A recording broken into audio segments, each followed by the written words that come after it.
When the Japanese first saw the F4U Corsair, they thought it was too big, too heavy, and too strange to be a threat. But within months, that same gull-winged beast earned a terrifying nickname: Whistling Beast. Stay until the end to discover how the Corsair, once dismissed as clumsy, became one of the most feared and respected fighters in the Pacific War, and how even Japanese pilots came to admire the machine that hunted them across the islands. The monster with wings. In 1940, American engineers at Vought Aircraft built something radical. It had a massive engine, an enormous propeller, and wings shaped like a gull in flight. When the prototype F4U Corsair first roared down the runway, it shattered records. The first US single-engine fighter to break 400 miles per hour.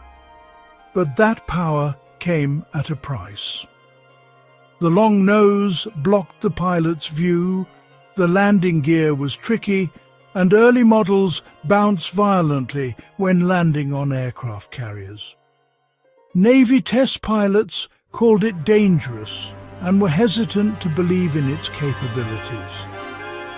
The Marines, however, saw potential, and they would soon take it to war. Baptism by fire. When the Corsair arrived in the Pacific in 1943, the air belonged to Japan. The Mitsubishi A6M0 had dominated the skies for years. It was light, agile, and deadly in the hands of experienced pilots. Then came the Corsair. Bigger, heavier, and louder than anything the Japanese had faced before. At first glance, they thought it was a bomber, not a fighter. But once it entered combat, they realized this was no lumbering target.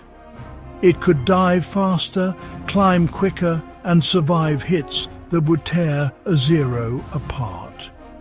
Its 650 caliber Browning machine guns could shred anything locked in sight in seconds. Whistling Beast. Japanese pilots gave the Corsair a terrifying nickname: Whistling Beast. The sound came from the airflow over its wings and the roar of its massive engine as it dove in for the final blow. They had never seen an aircraft like it. When a Corsair appeared in the sky, even experienced Japanese pilots felt dread. It could strike from high altitude, unleash devastating fire, and zoom away before anyone could react. In a single encounter, a Corsair could turn the tide of an entire dogfight.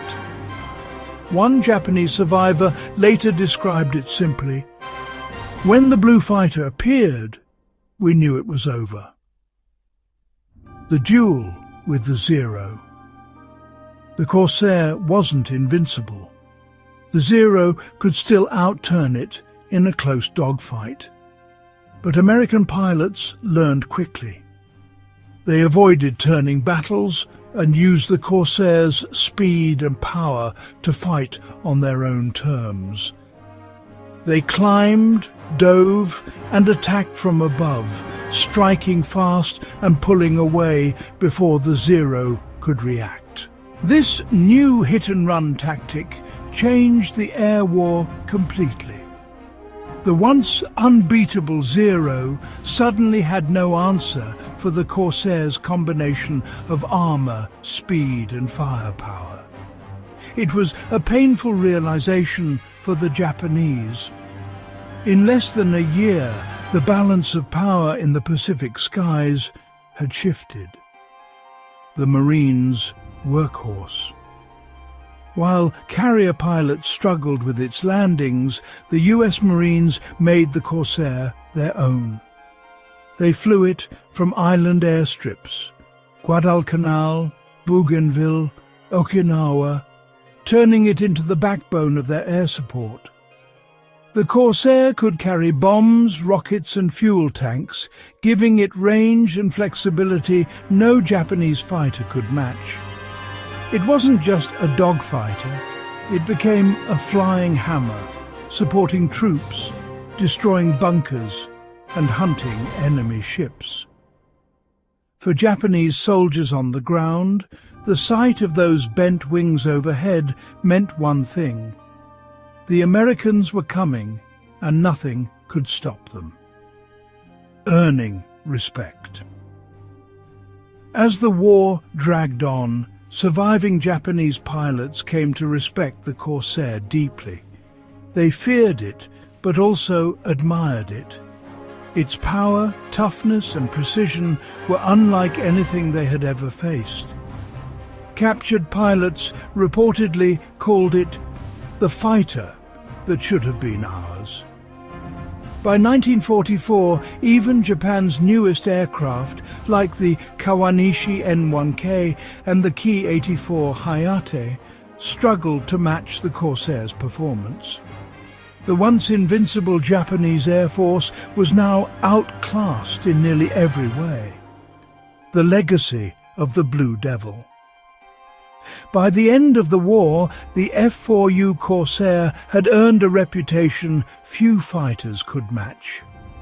It scored an incredible 11-to-1 score ratio, a number that almost defied belief. Pilots called it the Blue Devil, and for good reason. It dominated the skies over the Pacific, from the busy beaches of Iwo Jima to the stormy airfields of Okinawa. But its story didn't end in 1945. The Corsair kept flying in Korea, in training squadrons, even in foreign air forces such as the El Salvadorian Air Force, French Naval Aviation and the Royal New Zealand Air Force, well into the 1950s and even beyond.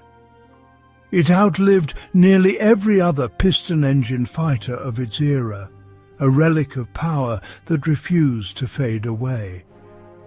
To the men who flew it, the Corsair wasn't just another aircraft. It was a survivor, a symbol of determination, and a reminder that sometimes the strangest designs create the greatest legends. This is a true World War II story, because sometimes it's not always the machine itself, but the psychological impact it makes which can decide the outcome of a battle. Do you agree? Let us know in the comments and subscribe for more true World War II stories.